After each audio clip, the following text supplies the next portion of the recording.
right, welcome to Screen Save. This is your guy, Nathan Lee, a.k.a. TheBraveArtist. And what's going on? It's Nicholas Anizio, a.k.a. Manifestor with a pen. How's it going, everybody? Well, we are doing our, not necessarily bar hopping. We grabbed a bite to eat at the Collective. Ran into a good friend of mine named Patton. Patton's got this kick-ass authentic Hawaiian cuisine restaurant. And we got to partake in some of the food. Well, we are going to talk about a couple of things today. Call it a Screen Save rant. You know, I must give a disclaimer. No whiskey this time. I switched to beer. Yeah. I, however, am consistent with the whiskey. What am I drinking? This is my Jameson, isn't it? You are drinking Jameson on the rocks because I was kind enough to order that for you while you were handling your business in the restroom facilities. As for me, I am drinking a Michelob Ultra because I'm trying to watch my girlish figures. All right, let's go ahead and get into this. All right, so we both watch movies, but I think because of our schedules, Nick, you stay on the go a little bit more than me. I've had a chance to watch something. What's that? It's a TV show, and the reason that I watched it is because of this controversy. There's a guy named Director X, and people not familiar with Director X, he has, was he part of Generation X from the WWE? No, he was not part of... Yeah,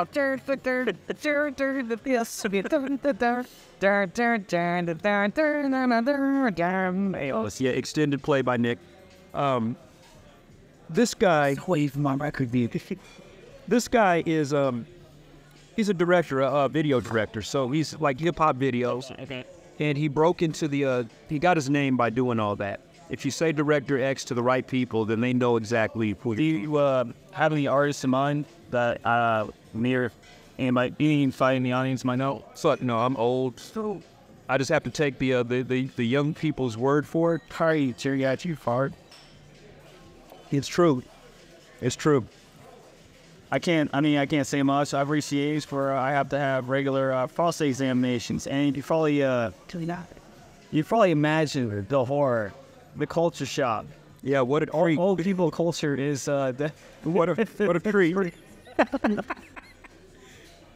But Jesus Christ. The reason that I'm talking about Director X is because he's been making waves, and some might say for the wrong reasons. He has created a TV show called Robyn Hood. Spelt R-O-B-Y-N. Okay. I've actually seen names spelled that way. So yeah, I thought nothing wrong with that. I can do it. Obviously, it's different than what you know from Robyn Hood, right? But anyways, well, Robyn Hood in this scenario is a sexually liberated bisexual black woman. That's who Robyn Hood is. Okay. Very woke. It's very woke, but here's the deal. Think about this. I am not anti-woke. What I am is anti-public service announcement. I don't watch a fucking movie to be told and lectured stuff. If you're good at what you do and you entertain me, guess what? Then I may mess around and I might want to hear about your message. I might want to hear about your point of view, because I think about Spike Lee and what Spike Lee was doing. Love him or hate him, what he was doing, do the right thing, that was woke, but it was good. He did School Days, that was woke, but it was good. Jungle Fever, it was woke, but it was good. And it really talked about something, a phenomena that was growing as far as interracial dating. I watched Robyn Hood, and I have a problem with Robyn Hood. It's a problem. My problem with Robyn Hood is that they are checking off boxes, and there are stereotypes in it that are being celebrated by the filmmaker, and the filmmaker is himself black. I mean, he's a little bit light-skinned, okay? There's, not much melanin going on there. But you can say that. I can say that as a dark, strong facial featured black man. I wouldn't go that far. I would. But it's all lighty, man. My point is this. We've seen all these remakes, and there's been race-swap characters, which in itself I don't have a problem with. But I have an issue with race-swapping people and it doesn't do anything for the script. It doesn't do anything for the, matter of fact, they're not even hiring people. Like Samuel L. can play anybody. If Samuel L. Jackson says, if he's cast for George Washington, I'm gonna go see Samuel L. Jackson. Samuel L. Jackson. He said, You don't hire Samuel L. Jackson necessarily to be a specific character. You hire Samuel L. Jackson. You see Samuel L. Jackson playing a character. Exactly. But the guy's great. You know, Denzel Washington. It's another. Oh, absolutely. It says Robyn Hood is a like a historic figure. It's not a property that anybody really owns. It really is based off the Robyn Hood character. It is. But it's again the demonization of certain groups. So back in the days, you had an archetype of the black guy. The black guy would die midway through the movie. Yeah, we talked about that in our last podcast. We did. We were just talking about horror. Well, before the white guy was the quintessential hero and stuff. Well, now they've turned the middle-aged white guy into the quintessential villain, and they're doing this without any regard to the story and without any regard to whether certain racial choices. They're doing it consciously. It's not just playing out organically. Do you know what I mean? Also, I make a great antagonist. Thank you for that. Yeah, if the white guy's the antagonist, you know, there's nothing you can do about it. You're evil. As far as woke TV says. Well, where's my fine-fitting suit and my champagne glass? I don't believe that Hollywood should continue down this rabbit hole for one reason. It has not been profitable, which brings me to this. That show is making headlines for the wrong reason, because it's failing. And people are beginning to point out misguided wokeness. In one scene, so let's look at it. Let's break it down real quick. You have, this is happening in a project, a ghetto. You have Robyn Hood, who is a woman, who is lesbian, who is black. You have her mother, who understands a more progressive way of being. They even have a condom cookie jar in which she tells Robyn, did you refresh the condom cookie jar? If you're fucking that much, then chances are, and you know, hey, enough respect for safe sex and all that, but there's no teaching of, and maybe I'm old-fashioned. I don't think it's necessarily a bad thing, but I mean, in this current age, current generation, I don't understand it. I'll value still under lenient. Well, my thing is this. Looking at the comments on it, it's not like I'm alone in what I'm thinking. And some of the heat that's coming is not coming from the white community, or the black community. It's coming from both white and black communities. So they're recognizing something that wasn't necessarily, you know, a part of the conversation before. Before it was, hey, woke, and that's it.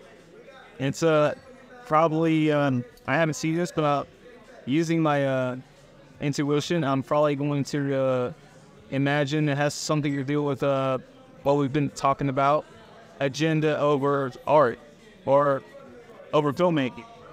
Well, and I question how woke Hollywood is. And the reason I do is because I think about John Boyega, who starred in Star Wars. You know, the new iterations of Star Wars?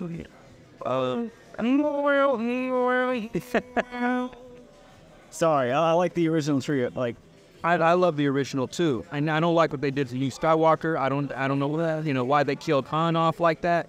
You know, Harrison Ford didn't even want to come back, so that probably was a big reason for it. Yeah, but give him a send-off worthy of Han Solo. Well, the thing is this.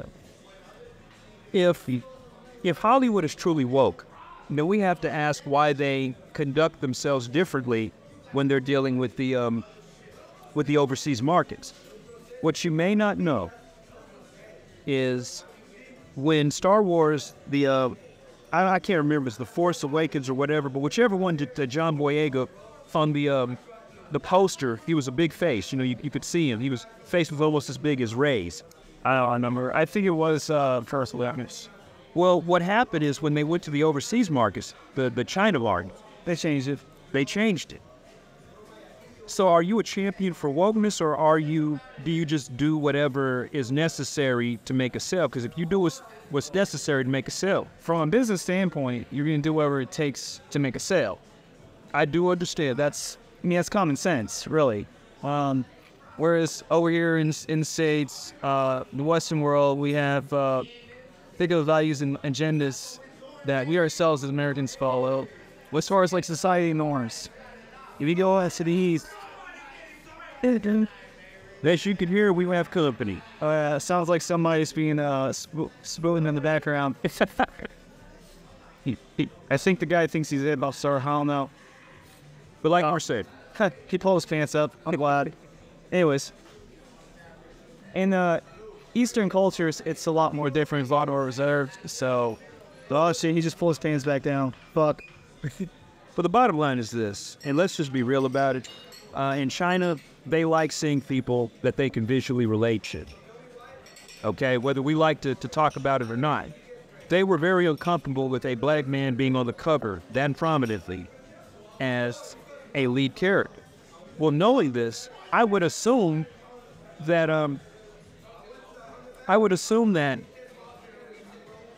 that the woke Hollywood that is championing being a champion for the cause would have been like, hey, we'll just, deal with it. But instead they folded. So in my mind, they're not really champions of woke. They're champions of the next thing that's coming. Why? But Hollywood has lost a lot of money. You're on woke projects, and they keep doing it over and over, whether we're talking about The Little Mermaid, whether we're talking about, you name it. They're losing a shitload of money. So is it really money or is it ideology? I'm having a hard time figuring it out. I think, Little Mermaid. I probably shouldn't stay clear of this one, but it's kind of like the last Airbud, right? Yeah, you remember that movie? I remember that. I remember the TV series, all that. I saw that film, and I've seen TV shoot. I don't necessarily mind race swapping, but the entire movie, that's what it was. But every single character was a race. So is race swapping only okay when it's one way? Because let me put it into perspective. You remember a TV show called The Jeffersons? Yes. Okay, you know that the Jeffersons are black, right? Right. Well, what if we get to play George Jefferson? Okay. We get Sir Ian what's his name? Sir Ian, the guy who played Gandalf from Lord of the Rings. McKellen.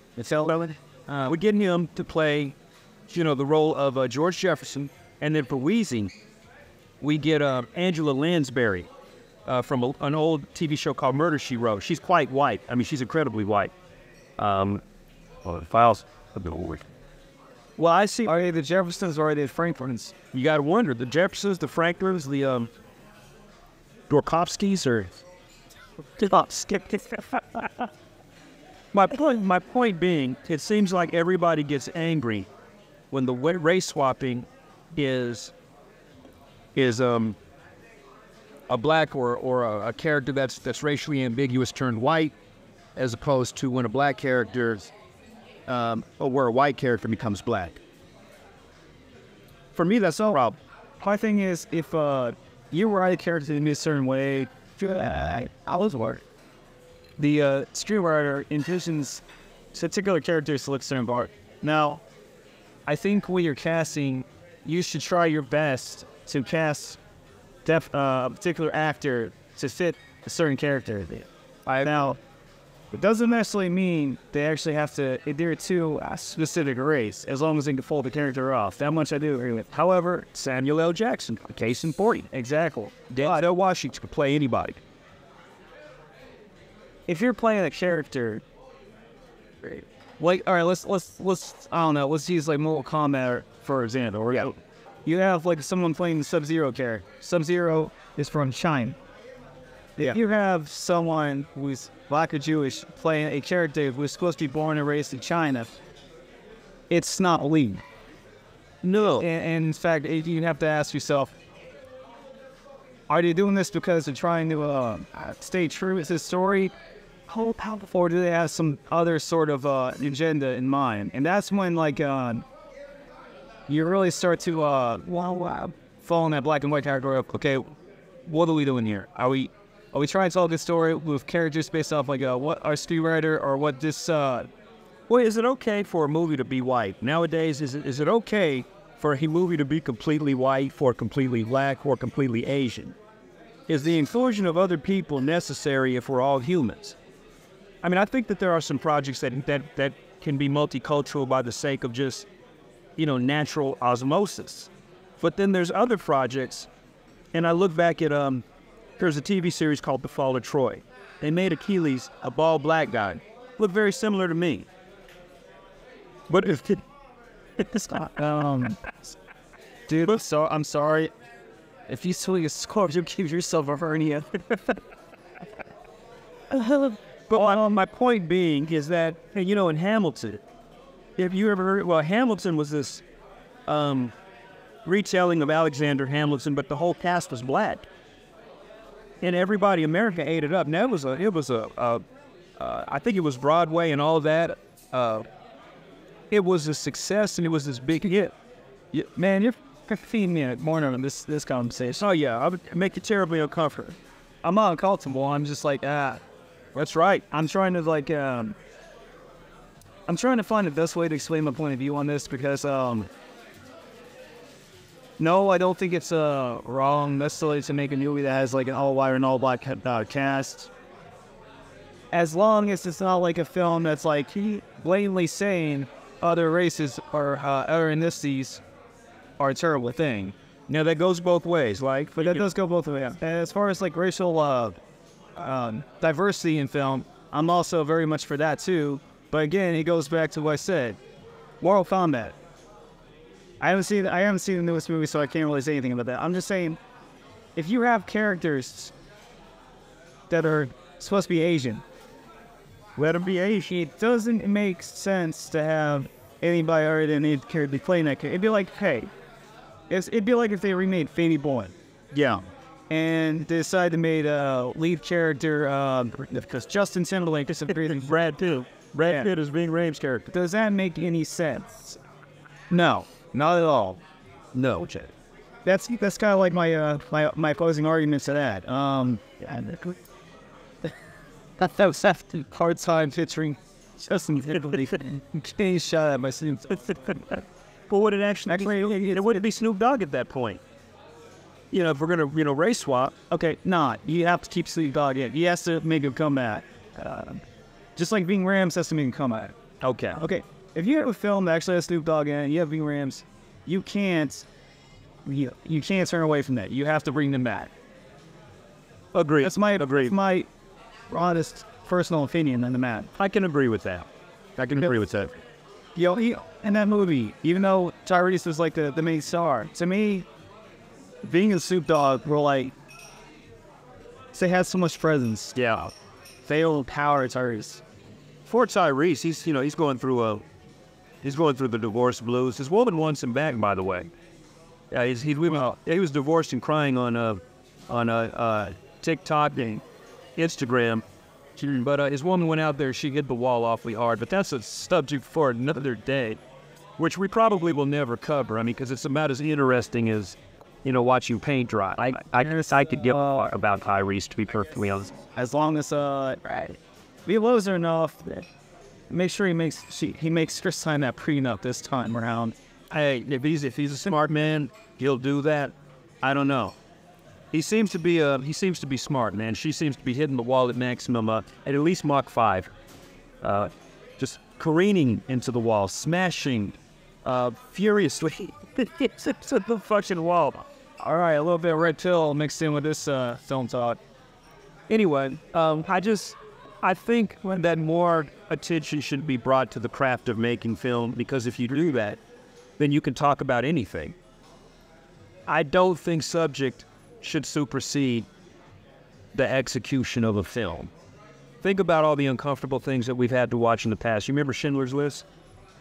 I never saw Schindler's List. If you're Jewish, even if you're not Jewish, it'll hurt your bones, man. I mean, it's one of those things where you see such a disregard for life, but the story's told in a way to where you're thinking, we are never fucking going back to this. I don't care what I have to do. It was powerful. It was one of those movies that almost made me cry, because the on-screen characters they had no empathy. It was like the audience had to supply the empathy for the characters that were in this, part of the concentration camps and all that. That's good filmmaking. The original Jacob's Ladder was great filmmaking. If we mount genre to genre.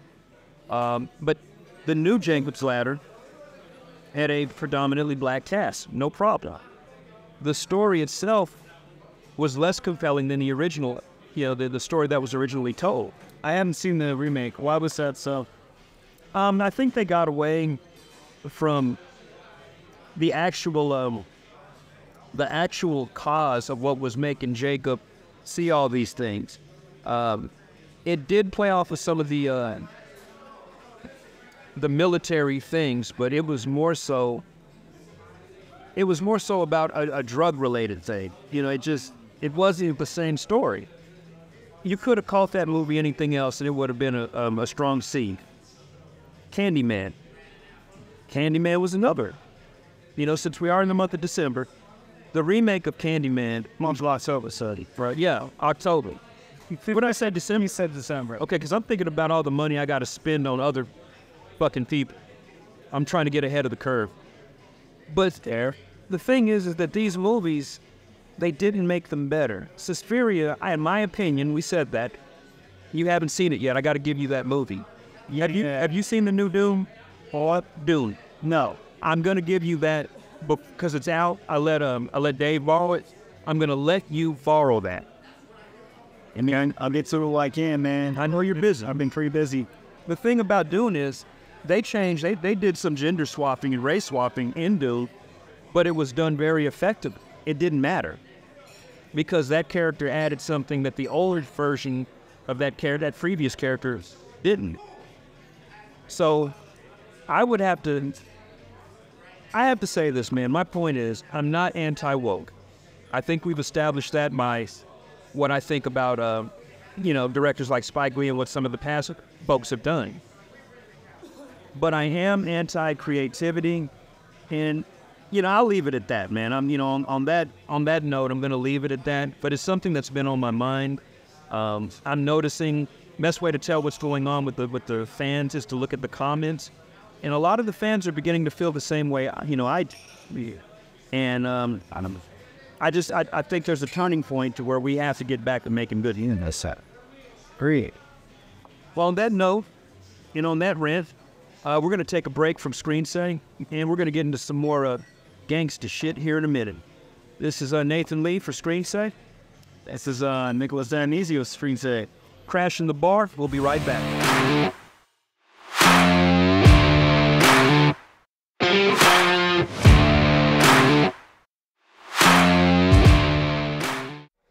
All right, here we are. We're back for round 2 for Screen Saying. This is your guy, the brave artist, Nathan Lee. This is Nicholas Dionisio, Manifestor with the fans. Slightly slurred at this point for my 4.5 years. But he's still in the game. So, folks, here's what we're going to do. We're going to switch gears a little bit. I've been thinking about it, and we said we were going to do this. I wanted to talk about Halloween 3. Yes, we did say in the last episode we were going to roll into that a little bit. So there we go.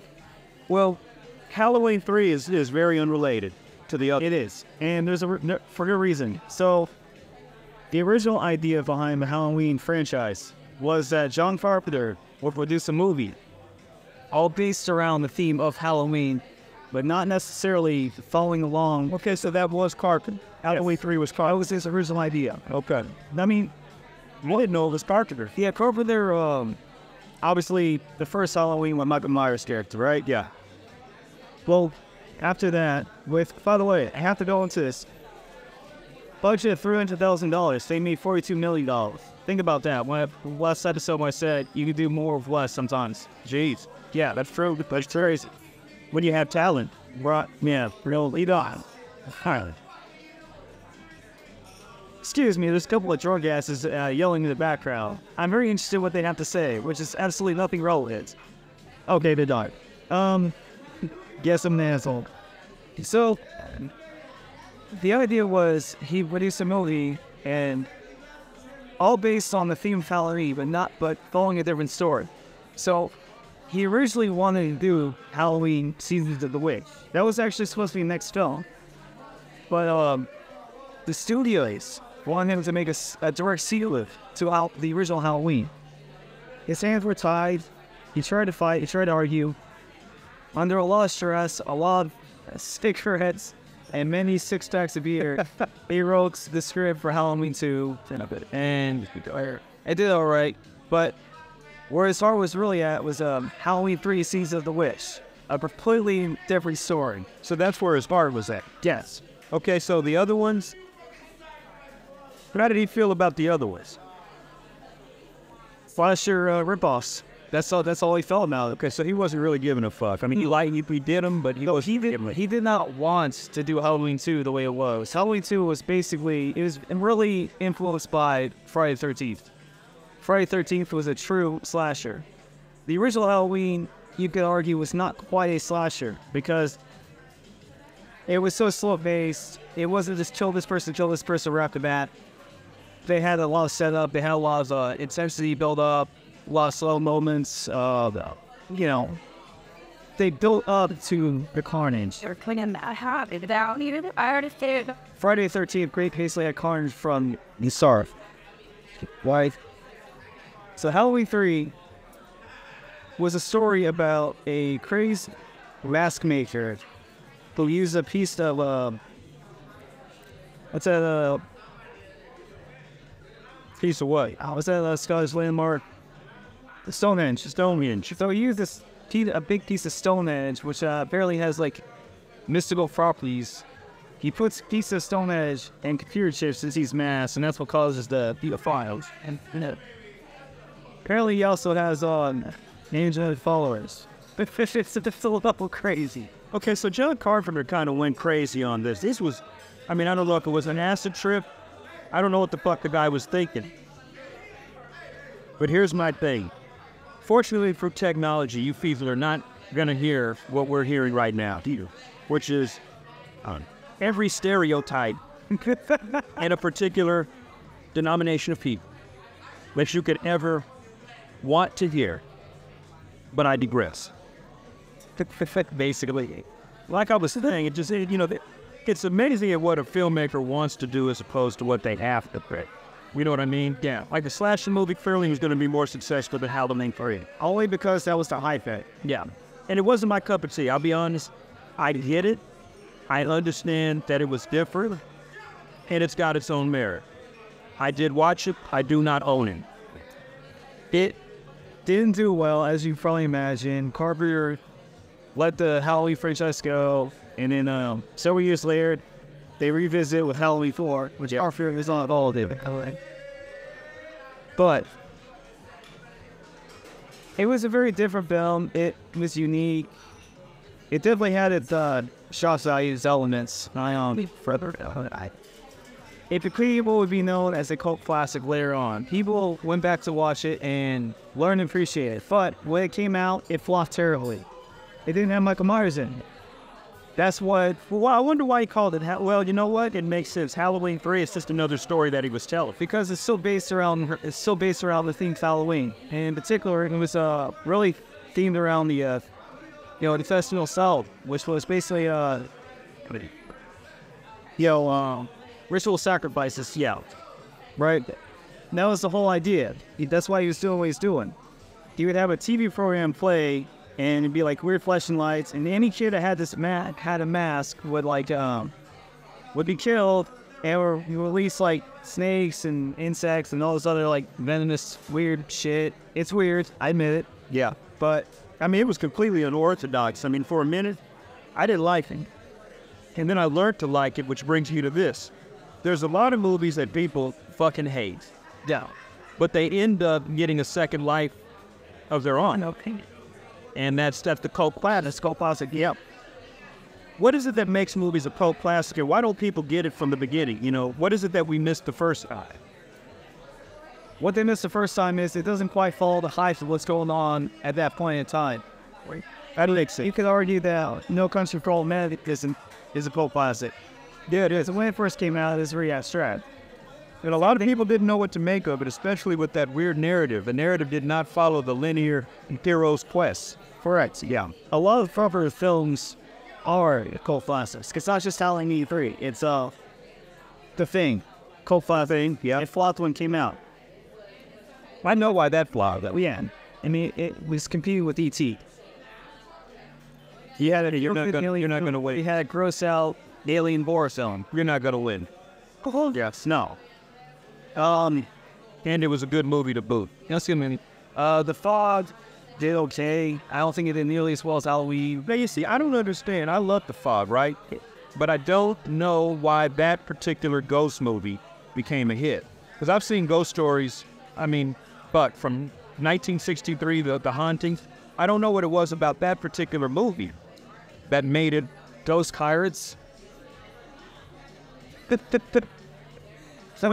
Point taken. Yeah. They're Ghost Pirates, yeah. There's never, you know what? Even though the mythology of ghosts and pirate ships, the ghostly nobody had done one. You're right. Nobody had done a ghostly pirate ship story. And they have. It's just, I don't remember. Outside of The Fog and Pirates of the Caribbean, I don't fucking know any of it. I want to say it's common, but I definitely remember seeing more. I think the story's common, but I don't think of the as far as in movies, it's common. So I get that, okay. I don't know. To me, it's just not very stereotyped. Well, I digress too. One of my favorite films he ever did, Big Trouble in China. Yeah. Full classic. It's a film probably doesn't really like talking about it very much. It's actually one of my favorite movies growing up. I used to watch that movie all the time. I come home from school, I'm all put it on. It's so unique. That movie was probably my first genre-bending experience as far as film.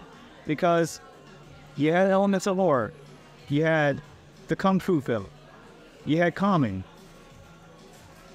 Why do some movies that are unsuccessful become cult classics and other ones, they just kind of fall into obscurity? Because I've seen some movies that never gained a cult following that were really, really good. Sure. Well, using Big Trouble in China for example, yeah. You didn't really have very many genre-bending films at that point in time. I still don't know what to classify that fucking movie as. I don't either. I have no idea how to classify it. Is it a comedy? Is it a... It's a supernatural comedy or action comedy flash. Yeah, that's true. And it's a ghost story, it's a kung fu film, and it's a comedy mixed in one. I've never seen anything like that. That's one of the greatest movies of all time. That was my point. Yeah. The only time you really saw films like that would have been in Asia, where they had a... That's true. That's true. Remember the cult film Mr. Vampire? I remember Mr. Vampire. I remember Chinese Ghost Story. Yeah, I remember those. Which is probably the big influence to Big Trouble in China. If we're being... That is true. Because we need to see the wolf man character, the main antagonist. He looks kind of like one of those jumping vampires. That would actually be a great three-disc pack. Like movies that are, uncategorized. Oh yeah, the lips are fake. The whole thing is fake, man. Breaking action. We have just observed an individual who once again has been the recipient of terrible plastic surgery. Yeah, it went wrong. It absolutely got out of hand. You got to know when to say when. No shallowness involved in this room. Anyway, when I think of movies that became cult classics, I've learned since to spot movies that are going to be cult classics, which is interesting. Should that just be in a genre all of its own, as far as the marketing of these movies? Because they ran the route. It just didn't hit at the time. There are some movies built to not hit at a particular time. Should marketing be changed to where it's like a future cult hit?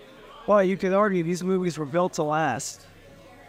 Well, yeah, they were. We're still talking about. We're still talking about. I don't know if you remember a movie called The Key.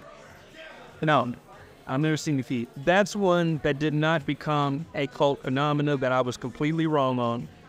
I think 1983. It was based off of this little known book, same name.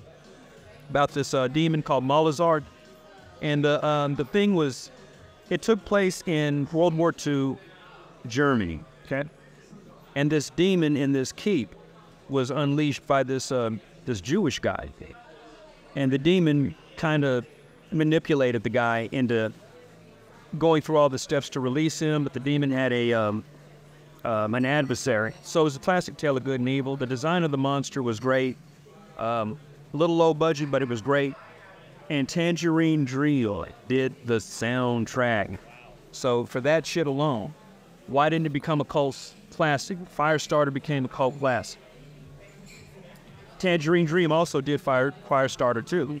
Yeah, and it had the name of Stephen King behind it. I guess that might have contributed to it, but the key, absolutely no following. I think they cut like 40 minutes of the film to make that would have made it make sense. We got the butchered version. But that one didn't become, and if I had it, man, I'd give it to you. I'd let you see it. It was, you could see greatness. You could see why it would be, but it never did. It never got over the hump. Yeah. Oh, shit. But other ones that did, man, you got Big Troubles in Little Chinas. You got Firestarter. You got, It. Yes. Yeah. You got The Stand. The TV version ended up becoming a hit. Matter of fact, people like The Stand more than they like the one with Whoopi Goldberg. I don't even know if you know about that. They redid The Stand on CBS, and they had Whoopi Goldberg playing Mother Abigail. She actually did an all right job. It's just that fuck the storytelling. It was kind of disjointed. And towards the end, I was like, yeah, man, I'm flipping, middle fingers. I'm going and I'm getting the sandwich. I'm not actually watching flying. Yeah, didn't see him. Yeah, it was so terrible that I had to stop to go get a sandwich. I took an intermission but there are some really great films that are coming out that are gonna be cult classics. Let's look at some movies out. Let's do our top 3 each of movies fated to be cult classics. And they got to be from the 2000s. If any. All right. Okay, we can do this. All right. You go first. I got to go first? Okay. You been balling. All right. Sure. Because I actually have to see everything about that. Just put me on the spot. Okay. Fated to be a cult classic. I have to say, Highwacket. I've never seen that. With a title like that, I'll wonder why. Yeah, I mean, it didn't give itself a chance to fucking do anything except be mispronounced. That's it. I mean, if your 3-year-old came saying it's probably a problem with it now. Well, Highwacket is number 1 for me, and I'll tell you why. It's like with that hip-hop artist, he said, Fudge something, right? Damu the Fudge Monk. Yeah. I love that guy, though. That guy... He makes some sick beats. Goddamn, he's good. That fucking name. It's not good. Especially if pretty... Damu the Fudge Monk. Damu the Fudge Monk. Now, if you take that name and put it in the wrong perspective, like a prison setting, then we've got a whole heap of issues, of problems. There's all kinds of things that could be insinuated. It makes you think you didn't give that name in prison. Valid point. Hey, Damu, if you're listening to this, we love you, okay? We think your music is absolutely amazing, and we're just 2 assholes shooting on movies, okay, man? We love your music. But yeah, I gotta say, Highwacket is probably my pick because, for one, it goes in the category of if you liked Pumpkinhead. No. Well, I'm not saying that you did. Pumpkinhead. If you like Pumpkinhead, you'll like Highwacket because guess what? It's the same story of a kid that conjures this thing up, and it ends up getting revenge on her mother, which she completely, recants and doesn't want to do it. You can repeat it. And I'm good right now.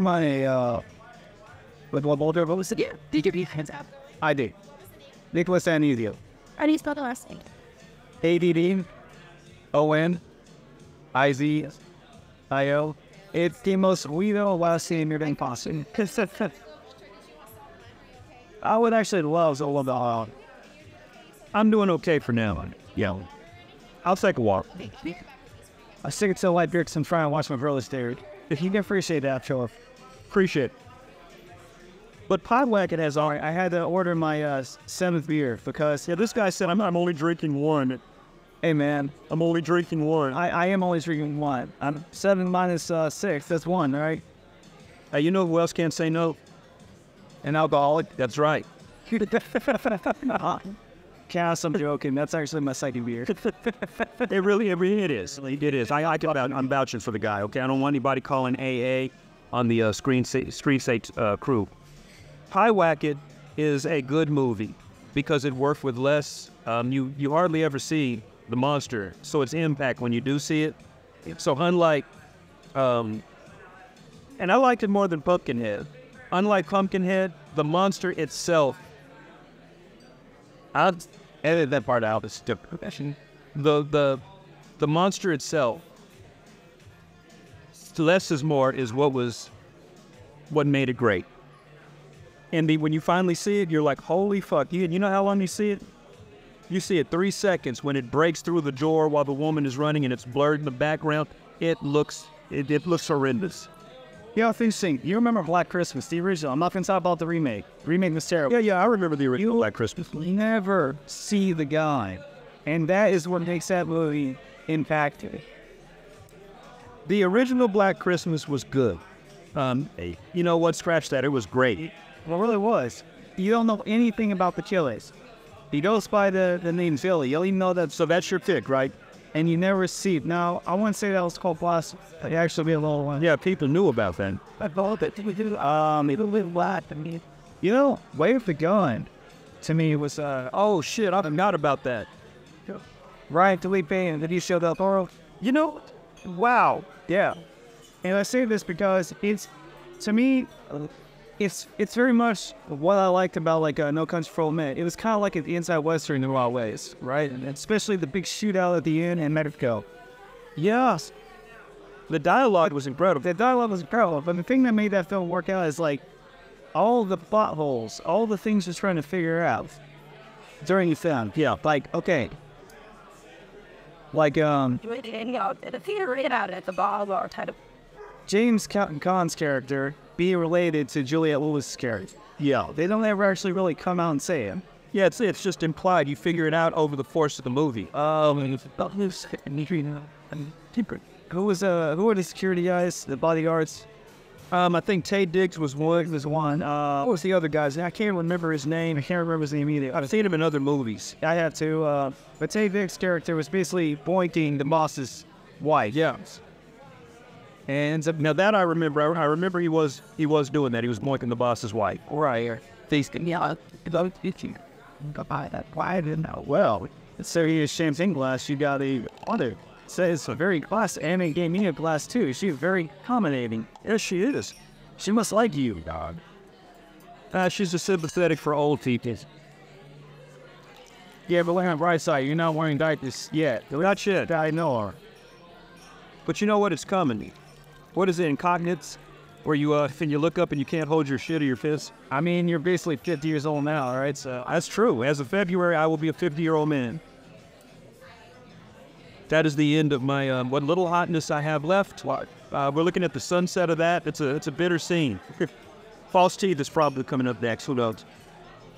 That's okay. Yeah. Apparently, I still full off early 30s and dare I say late 20s if I'm wearing the right clothes. Hey man, you're just telling yourself that. I know. True. Way of the Gun. I completely forgot about that. I think I got wrapped up in the horror genre. But if we're gonna go. When you said cult classic, I started thinking, okay, well, we already went through a lot of like horror cult classics. We did, and I think that covers the Halloween edition. I think that's more than enough for Halloween. I mean, I can go to the horror movie. The only horror movie that scared me was just the original Nightmare on Elm Street, and I think you covered out Melissa Sue previously. Yeah, Melissa talked about that was the movie that scared her. Yeah, that was the only movie that scared me horror-wise. The only other movie I could say that would be scary was The Omen. And that was But The Omen's not really a cult classic because it made a shitload of money. But it was scary because that damn soundtrack. Soundtrack was amazing. The soundtrack was phenomenal. We do have to talk about sound in movies. Best horror soundtracks. We got to get after that shit. That's horror soundtrack and best soundtrack in film ever. Well, that's too broad. Let's categorize. Let's make a series out of that. Let's do best soundtrack. when we talk about our sword and sorcery stuff, I could say one of my favorite soundtracks of Yoden as well. Fine. Let's see that for the sword and sorcery. Can I take a quick guess? Yeah. You probably, I mean, I already know you know, so but go ahead. Well, but okay, we got sword and sorcery, we got Lord of the Rings, but then we also have 80s shit. Lady Hawk? No. Okay, I was wrong. That is not my favorite soundtrack, no. What was it? It was actually Conan the Barbarian soundtrack. Ah, that makes sense. That's one of my favorites too. But the soundtrack actually narrated the whole song. It did. It did, yeah. Because when you think about how much dialogue these film, it's really not a whole lot. But the soundtrack drove the movie. Yeah. That was the beauty. It's almost like watching a play, only in real time. So let's do this. On the next podcast, we're gonna do our top three gems, and then our top three guilty pleasures. I don't believe in guilty pleasures. I do. Some of the shit, man. Some of the shit's very. I don't care. I mean, if I like something, I like something. I'm just fucking my business. That's me. So how do we label it then? If it's not going to be guilty pleasure, what do you label? I mean, you can still label it guilty pleasure if you want. Well, yeah, it's easier, for, on the algorithm. Pirates. You said way of the gun. We agree on a way of the gun. I'm going to shoot one at you right then.